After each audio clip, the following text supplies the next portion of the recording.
ओम शांति। 3 सितंबर 2023 के अव्यक्त महावाक्य। पहले एक नज़र मुरली के मुख्य पॉइंट्स पर। बाप दादा ने कहा, मेरा एक एक बच्चा विशेष आत्मा है। चाहे बुजुर्ग हैं, अनपढ़ हैं, छोटे बच्चे हैं, युवा हैं, प्रवृत्ति वाले हैं, लेकिन सारे विश्व के आगे विशेष हैं। साइंस वाले भले चांद तक भी चले गए हों, परंतु अपने आप को ही नहीं जाना तो क्या जाना। बाबा ने कहा, यहाँ की अनपढ़ बुजुर्ग माता भी होगी तो कहेगी हमने परमात्मा को पा लिया, और दूसरी तरफ इस दुनिया के साधु महात्मा कहते परमात्मा को पाना बहुत मुश्किल है। सन्यासी लोग कहेंगे प्रवृत्ति में पवित्र रहना मुश्किल है, और तुम फलक से कहेंगे कि पवित्रता तो हमारा स्वधर्म है। तो हर एक चेक करो, हमारा पवित्रता का पाठ पक्का है ना। हमेशा याद रखो, तुमने पवित्रता की प्रतिज्ञा बाप से की है। बाप के फरमान पर ना चल अगर अलबेले हुए तो नुकसान किसको होगा। अपनी तकदीर की लकीर को कभी भी कम नहीं करना, तकदीर को बड़ा करना है। आप सभी लकी हो, सदा अपने भाग्य को स्मृति में रखते हुए बढ़ते चलना, कोई बातों में नहीं जाना। और लास्ट में बाबा ने कहा, मेजॉरिटी का पुरुषार्थ ढीला होने के 3 कारण हैं। पहला, चलते चलते श्रीमत के साथ साथ आत्माओं की परमत मिक्स कर देते। दूसरा है पर चिंतन करना, अर्थात किसी व्यक्ति की बात अन्य 4 लोगों को सुनाकर उनकी भावना खराब कर देना।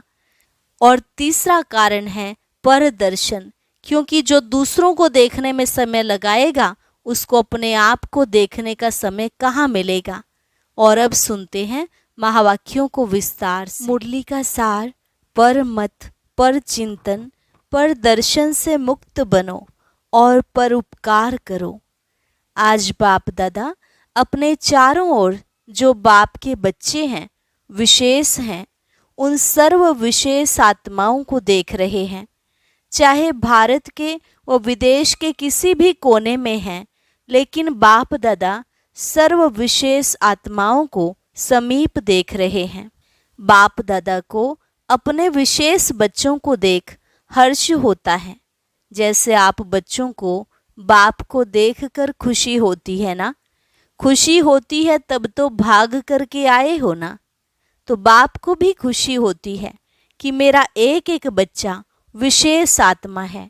चाहे बुजुर्ग हैं, अनपढ़ हैं, छोटे बच्चे हैं, युवा हैं, प्रवृत्ति वाले हैं, लेकिन सारे विश्व के आगे विशेष हैं। चाहे कितने भी बड़े बड़े वैज्ञानिक चमत्कार दिखाने वाले भी हैं, चंद्रमा तक पहुंचने वाले भी हैं, लेकिन बाप के विशेष बच्चों के आगे वो भी अनजान है। 5 ही तत्वों को जान लिया, उन्हों पर विजय भी प्राप्त कर ली, लेकिन छोटी सी बिंदु आत्मा को नहीं जाना। यहाँ छोटे बच्चे से भी पूछेंगे तुम कौन हो, तो क्या कहेगा? आत्मा हूँ कहेगा ना। आत्मा कहाँ रहती है वो भी बताएगा। और वैज्ञानिक से पूछो आत्मा क्या है, आत्मा के ज्ञान को अभी तक जान नहीं सके। तो कितने भी बड़े हिस्ट्री के हिसाब से, इस दुनिया के हिसाब से विशेष हों, लेकिन जिसने अपने को नहीं जाना उससे तो यहाँ का 5 वर्ष वाला बच्चा विशेष हो गया। आप लोगों का शुरू का बहुत फलक का गीत है, याद है कौन सा गीत है? एक गीत था, कितना भी बड़ा सेठ स्वामी हो लेकिन अल्फ को नहीं जाना। तो कितने भी बड़े हों, चाहे नेता हो चाहे अभिनेता हो, लेकिन अपने आप को नहीं जाना तो क्या जाना। तो ऐसी विशेष आत्माएं हो। यहाँ की अनपढ़ बुजुर्ग माता है और दूसरी तरफ अच्छा महात्मा है, लेकिन बुजुर्ग माता फलक से कहेगी हमने परमात्मा को पा लिया, और महात्मा कहेगा परमात्मा को पाना बहुत मुश्किल है।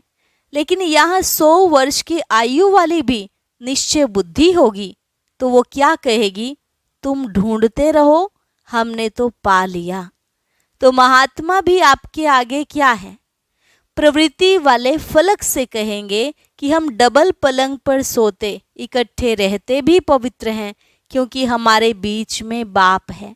और महात्माएं क्या कहेंगे, आग कपूस इकट्ठा रहना यह तो असंभव लगता है। और आपके लिए क्या है? प्रवृत्ति वाले बताओ, पवित्र रहना मुश्किल है या सहज है? सहज है या कभी कभी मुश्किल हो जाता है? जो पक्के हैं वो तो बड़ी सभा हो या कुछ भी हो, फलक से कह सकते हैं कि पवित्रता तो हमारा स्वधर्म है, पर धर्म नहीं है, स्वधर्म है। तो स्व सहज होता है पर मुश्किल होता है। अपवित्रता पर धर्म है, लेकिन पवित्रता स्वधर्म है। तो ऐसे अपनी विशेषता को जानते हो ना, क्योंकि नए नए भी बहुत आए हैं ना। लेकिन कितने भी नए हैं, पवित्रता का पाठ तो पक्का है ना। कई बच्चे ऐसा भी करते हैं, जब तक बाप से मिलने का 1 साल पूरा नहीं होता, सबको पता है कि यह नियम पक्का है, तो मधुबन में आने तक तो ठीक रहते हैं। लेकिन देख लिया, पहुंच गए, तो कई वापस जाकर अलबेले भी हो जाते हैं। लेकिन सोचो कि पवित्रता की प्रतिज्ञा किससे की? बाप से की ना। बाप का फरमान है ना। तो बाप से प्रतिज्ञा कर, और फिर अगर अलबेले होते हैं तो नुकसान किसका होगा? ब्राह्मण परिवार में तो 1 जाते 10 आते हैं, लेकिन नुकसान कमजोर होने का उन आत्माओं का होता है। इसलिए जो भी नए नए पहली बार आए हैं, वो बाप के घर में तो पहुंच गए। यह तो भाग्य की बात है ही, लेकिन तकदीर की लकीर को कभी भी कम नहीं करना, तकदीर को बड़ा करना। देखो, कोई भी बच्चा लौकिक में पैदा होता है तो सभी क्या कहते हैं? सदा जिंदा रहे, बड़ी आयु रहे। तो बाप दादा भी विशेष आत्माओं की अविनाशी विशेषता देखना चाहते हैं। थोड़े टाइम की नहीं, 1 साल चले 2 साल चले, ये नहीं। अविनाशी रहने वालों को ही अविनाशी प्रारब्ध प्राप्त होती है। तो माताएं भी पक्की हैं, क्योंकि चाहे आप 1 साल के हो या 2 साल के हो या 4 के हो, लेकिन समाप्ति तो एक ही समय होनी है ना। विनाश तो इकट्ठा ही होगा ना। कि आप कहेंगे कि हम तो 2 साल के हैं, हमारी सिल्वर जुबली हो जाए, पीछे विनाश होवे, यह तो नहीं होगा ना। इसलिए पीछे आने वालों को और आगे जाना है। थोड़े समय में बहुत कमाई कर सकते हो, फिर भी आप लोगों को पुरुषार्थ का समय मिला है। आगे चल कर के तो इतना समय भी नहीं मिलेगा। सुनाया था ना कि अभी लेट का बोर्ड तो लग गया है, लेकिन टू लेट का नहीं लगा है। तो आप सभी लकी हो। सिर्फ अपने भाग्य को स्मृति में रखते हुए बढ़ते चलना, कोई बातों में नहीं जाना। आज बाप दादा देख रहे थे कि बच्चों के पुरुषार्थ का समय वेस्ट क्यों जाता है। चाहता कोई नहीं है, सब चाहते हैं कि हमारा समय सफल हो, लेकिन बीच बीच में कहाँ आधा घंटा, कहाँ 15 मिनट, कहाँ 5 मिनट वेस्ट चला जाता है। तो उसका कारण क्या? आज बाप दादा ने देखा कि मेजॉरिटी का विशेष पुरुषार्थ जो कम या ढीला होता है, उसके 3 कारण हैं। पहला, चलते चलते श्रीमत के साथ साथ आत्माओं की परमत मिक्स कर देते हैं। कोई न कोई बात सुना दी और आप समझते हो कि सुनाने वाला तो अच्छा सच्चा महारथी है और आपका उस पर फेथ भी है। जब ऐसी कोई आत्मा आपको कोई ऐसी बातें सुनाती हैं जिसमें इंटरेस्ट भी आता है, समाचार तो अच्छा है, जैसे संसार समाचार अच्छा लगता है ना, तो ब्राह्मण संसार समाचार भी अच्छा लगता है। तो आपने उस पर फेथ रख करके वो बात सुन ली, माना अपने अंदर समा ली, कट नहीं किया। तो बात सच्ची भी है, समाचार सच्चा भी होता है, सब झूठा नहीं होता, कोई सच्चा भी होता है। लेकिन बाप का फरमान क्या है कि ऐसे समाचार भले सुनो, ये है फरमान? नहीं। जिससे आपका कोई कनेक्शन नहीं है, सिर्फ दिलचस्प समाचार हैं, आप कुछ कर नहीं सकते, सिर्फ सुन लिया तो वह समाचार बुद्धि में तो गया, टाइम वेस्ट तो हुआ या नहीं। और बाप की श्रीमत में परमत मिक्स कर दी, क्योंकि बाप की आज्ञा है सुनते हुए नहीं सुनो, तो आपने सुना क्यों? उसकी आदत डाली। मानो एक बारी आपको समाचार सुनाया, आपको भी बहुत अच्छा लगा, नई बात है, ऐसा भी होता है, ये पता तो पड़ गया। लेकिन अगर एक बारी आपने उनकी बात सुनी तो दूसरे बारी वो कहाँ जाएगा? आपके पास आएगा। आप उसके लिए कूड़े का डिब्बा बन गए ना। जो भी ऐसा समाचार होगा वो आपके पास ही आकर सुनाएगा, क्योंकि आपने सुना। इसलिए या तो उसको समझाओ, ऐसी बातों से उसको भी मुक्त करो। सुन करके इंटरेस्ट नहीं बढ़ाओ, लेकिन अगर सुनते हो तो आप में इतनी ताकत हो जो उसको भी सदा के लिए फुल स्टॉप लगा दो। अपने अंदर भी फुल स्टॉप लगाओ। जिस व्यक्ति का समाचार सुना उसके प्रति दृष्टि में व संकल्प में भी घृणा भाव बिल्कुल नहीं हो। इतनी पावर आप में है तो यह सुनना नहीं हुआ, उसका कल्याण करना हुआ। लेकिन मेजॉरिटी रिजल्ट में देखा जाता है, मेजॉरिटी थोड़ा थोड़ा किचड़ा इकट्ठा होते होते ये घृणा भाव या चाल चलन में अंतर आ जाता है। और कुछ भी नहीं होगा ना, तो उस आत्मा के प्रति सेवा करने की भावना नहीं होगी, भारीपन होगा। इसको कहा जाता है श्रीमत में परमत मिलाना। समाचार तो बाप दादा भी सुनते हैं, लेकिन होता क्या है, मेजॉरिटी का भाव बदल जाता है, सुनाने में भी भाव बदल जाता है। एक आकर कहता है कि मैंने देखा कि ये दो बात कर रहे थे और एक का सुना हुआ, दूसरा फिर कहते नहीं नहीं खड़े भी थे और बहुत अच्छी तरह से नहीं खड़े थे, दूसरा एडिशन हुआ, और तीसरा कहेगा इनों का तो होता ही है। कितना भाव बदल गया, उनों की भावना क्या और बातों में भाव कितना बदल जाता है। तो ये परमत वायुमंडल को खराब कर देता है। तो जो टाइम वेस्ट जाता है उसका एक कारण परमत और दूसरा कारण है परचिंतन। एक से बात सुनी तो 8-10 को नहीं सुनावे, यह नहीं हो सकता। अगर कोई दूर देश में भी होगा तो भी उसको पत्र में भी लिख देंगे, यहाँ बहुत नई बात हुई है, आप आएंगे ना तो जरूर सुनाएंगे। तो ये क्या हो गया? परचिंतन। समझो आपने 4 को सुनाया, उन 4 की भावना उस आत्मा के प्रति आपने खराब तो की ना, और परचिंतन शुरू हो गया। तो इसकी गति बड़ी फास्ट और लंबी होती है। पर चिंतन 1-2 सेकंड में पूरा नहीं होता। जैसे बाप दादा सुनाते हैं कि जब किसको भी ज्ञान सुनाओ तो इंटरेस्ट दिलाने के लिए उसको कहानी के रीति से सुनाओ।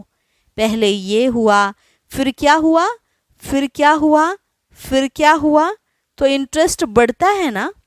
ऐसे जो परचिंतन होता है वो भी एक इंटरेस्टेड होता है, उसमें दूसरा जरूर सोचेगा फिर क्या हुआ, फिर ऐसे हुआ, हाँ ऐसे हुआ होगा। तो ये भी कहानी बड़ी लंबी है। बाप दादा तो सबकी दिल की बातें सुनते हैं, देखते भी हैं। कोई कितना भी छिपाने की कोशिश करे, सिर्फ बाप दादा कहाँ कहाँ लोक संग्रह के अर्थ खुला इशारा नहीं देते, बाकी जानते सब हैं, देखते सब हैं। कोई कितना भी कहे कि नहीं मैं तो कभी नहीं करता, बाप दादा के पास रजिस्टर है, कितने बार किया, क्या क्या किया, किस समय किया, कितनों से किया, यह सब रजिस्टर है। सिर्फ कहाँ कहाँ चुप रहना पड़ता है। तो दूसरी बात सुनाई परचिंतन, उसका स्वचिंतन कभी नहीं चलेगा। कोई भी बात होगी परचिंतन वाला अपनी गलती भी दूसरे पर लगाएगा और परचिंतन वाले बात बनाने में नंबर 1 होते हैं। पूरी अपनी गलती दूसरे के प्रति ऐसे सिद्ध करेंगे जो सुनने वाले बड़ों को भी चुप रहना पड़ता है। तो स्वचिंतन इसको नहीं कहा जाता है कि सिर्फ ज्ञान की पॉइंट्स रिपीट कर दी या ज्ञान की पॉइंट्स सुन ली सुना दी, सिर्फ यही स्वचिंतन नहीं है। लेकिन स्वचिंतन अर्थात अपनी सूक्ष्म कमजोरियों को, अपनी छोटी छोटी गलतियों को चिंतन करके मिटाना, परिवर्तन करना, ये स्वचिंतन है। बाकी ज्ञान सुनना और सुनाना, उसमें तो सभी होशियार हो, वो ज्ञान का चिंतन है, मनन है। लेकिन स्वचिंतन का महीन अर्थ अपने प्रति है, क्योंकि जब रिजल्ट निकलेगी तो रिजल्ट में यह नहीं देखा जाएगा कि इसने ज्ञान का मनन अच्छा किया या सेवा में ज्ञान को अच्छा यूज किया। इस रिजल्ट के पहले स्वचिंतन और परिवर्तन। स्वचिंतन करने का अर्थ ही है परिवर्तन करना। तो जब फाइनल रिजल्ट होगी उसमें पहली मार्क्स प्रैक्टिकल धारणा स्वरूप को मिलेगी। जो धारणा स्वरूप होगा वो नेचुरल योगी तो होगा ही। अगर मार्क्स ज़्यादा लेनी है तो पहले जो दूसरों को सुनाते हो, आजकल वैल्यूज पर जो भाषण करते हो, उसकी पहले स्वयं में चेकिंग करो। क्योंकि सेवा की 1 मार्क तो धारणा स्वरूप की 10 मार्क्स होती हैं।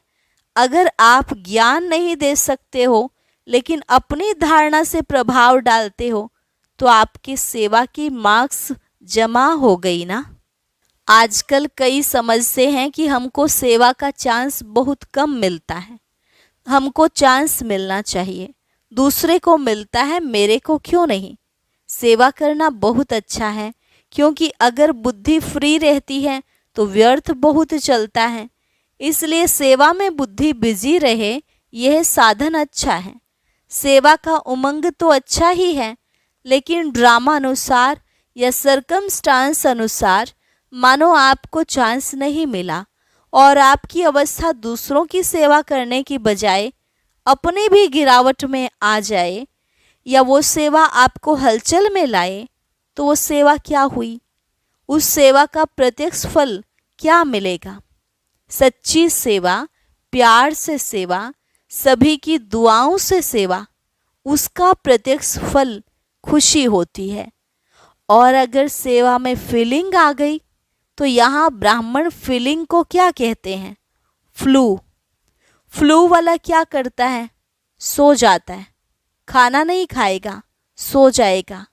यहाँ भी फीलिंग आती है तो या तो खाना छोड़ेगा या रूठ करके बैठ जाएगा, तो ये फ्लू हुआ ना।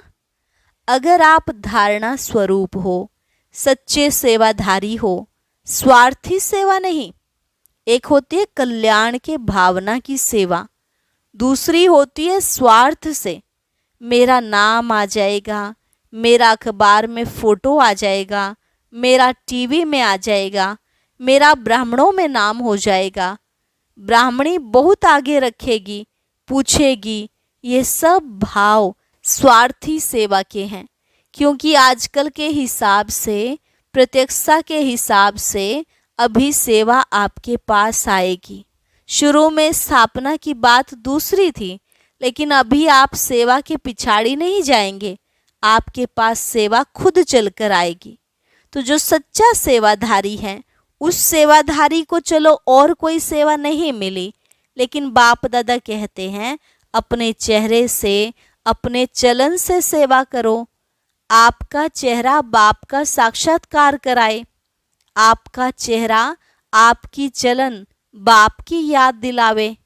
ये सेवा नंबर 1 है। ऐसे सेवाधारी जिनमें स्वार्थ भाव नहीं हो, ऐसे नहीं मुझे ही चांस मिले, मेरे को ही मिलना चाहिए, क्यों नहीं मिलता, मिलना चाहिए। ऐसे संकल्प को भी स्वार्थ कहा जाता है। चाहे ब्राह्मण परिवार में आपका नाम नामी ग्रामी नहीं है, सेवाधारी अच्छे हो, फिर भी आपका नाम नहीं है, लेकिन बाप के पास तो नाम है ना। जब बाप के दिल पर नाम है तो और क्या चाहिए। और सिर्फ बाप के दिल पर नहीं, लेकिन जब फाइनल में नंबर मिलेंगे तो आपका नंबर आगे होगा, क्योंकि बाप दादा हिसाब रखते हैं। आपको चांस नहीं मिला, आप राइट हो, लेकिन चांस नहीं मिला तो वो भी नोट होता है। और मांग कर चांस लिया, वो किया तो सही, लेकिन वो भी मार्क्स कट होते हैं। ये धर्मराज का खाता कोई कम नहीं है, बहुत सूक्ष्म हिसाब किताब है। इसलिए निस्वार्थ सेवाधारी बनो, अपना स्वार्थ नहीं हो, कल्याण का स्वार्थ हो। यदि आपको चांस है और दूसरा समझता है कि हमको भी मिले तो बहुत अच्छा और योग्य भी है, तो अगर मानो आप अपना चांस उसको देते हो तो भी आपका शेयर उसमें जमा हो जाता है। चाहे आपने नहीं किया, लेकिन किसको चांस दिया तो उसमें भी आपका शेयर जमा होता है, क्योंकि सच्चा डायमंड बनना है ना। तो हिसाब किताब भी समझ लो, ऐसे अलबेले नहीं चलो ठीक है हो गया। बहुत सूक्ष्म में हिसाब किताब का चोपड़ा है। बाप को कुछ करना नहीं पड़ता, ऑटोमेटिक है। कभी कभी बाप दादा बच्चों का चोपड़ा देखते भी हैं। तो पहली बात परमत और दूसरी बात पर चिंतन, तीसरी बात है पर दर्शन। दूसरे को देखने में मेजॉरिटी बहुत होशियार है।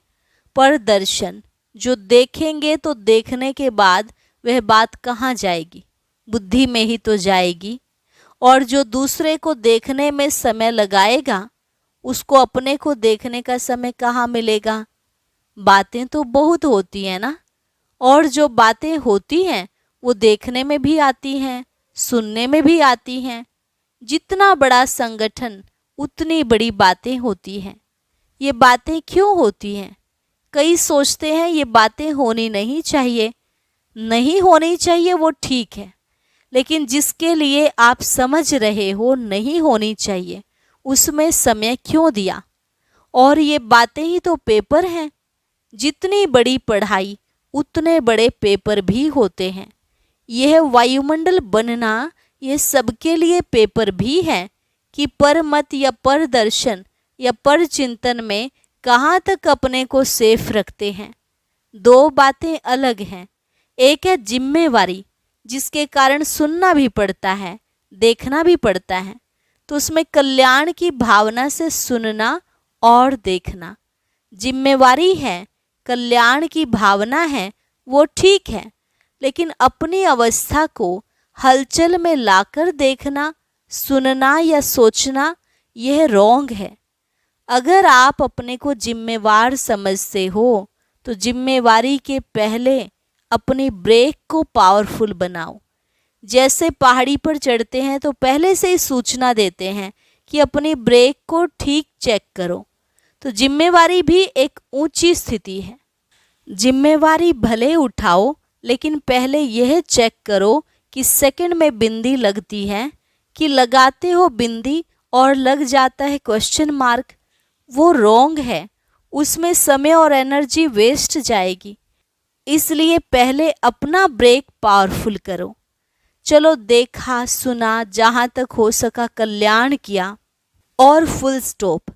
अगर ऐसी स्थिति है तो जिम्मेवारी लो, नहीं तो देखते नहीं देखो, सुनते नहीं सुनो, स्वचिंतन में रहो। फायदा इसमें है। तो आज का पाठ क्या हुआ? पर मत, पर चिंतन, पर दर्शन, इन तीन बातों से मुक्त बनो और एक बात धारण करो। वो एक बात है परोपकारी बनो। तीन प्रकार की पर को खत्म करो और एक पर उपकारी बनो। बनना आएगा तो किन बातों से मुक्त बनेंगे? माताएं क्या करेंगी? बच्चों के उपकारी या पर उपकारी? सर्व उपकारी। सहज है या कठिन है? अच्छा, चारों तरफ के सर्व विश्व के विशेष आत्माओं को सदा स्वचिंतन ज्ञान चिंतन करने वाले श्रेष्ठ आत्माओं को सदा बाप के श्रेष्ठ मत पर हर संकल्प, बोल और कर्म करने वाले समीप आत्माओं को चारों ओर के डायमंड जुबली के लिए स्वयं को और सेवा को आगे बढ़ाने वाले ऐसे विशेष आत्माओं को बाप दादा का याद प्यार और नमस्ते। रूहानी बच्चों की रूहानी बाप दादा को नमस्ते नमस्ते, गुड मॉर्निंग। वरदान, महावीर बन संजीवनी बूटी द्वारा मूर्छित को सुरजीत करने वाले शक्तिवान भव। महावीर बन संजीवनी बूटी द्वारा मूर्छित को सुरजीत करने वाले शक्तिवान भव। जैसे सूर्य स्वयं शक्तिशाली है तो चारों ओर अपनी शक्ति से प्रकाश फैलाता है, ऐसे शक्तिवान बन अनेकों को संजीवनी बूटी देकर मूर्छित को सुरजीत बनाने की सेवा करते रहो, तब कहेंगे महावीर। सदा स्मृति रखो कि हमें विजयी बनना है और सबको विजयी बनाना है। विजयी बनने का साधन है बिजी रहना। स्वकल्याण अथवा विश्व कल्याण के कार्य में बिजी रहो तो विघ्न विनाशक वायुमंडल बनता जाएगा। स्लोगन, दिल सदा एक दिलाराम में लगी रहे, यही सच्ची तपस्या है। दिल सदा एक दिलाराम में लगी रहे, यही सच्ची तपस्या है। अच्छा, ओम शांति। अब सुनते हैं आज का अव्यक्त ज्ञान मोती। इसके लिए ऊपर दिए गए बॉक्स पर क्लिक करें।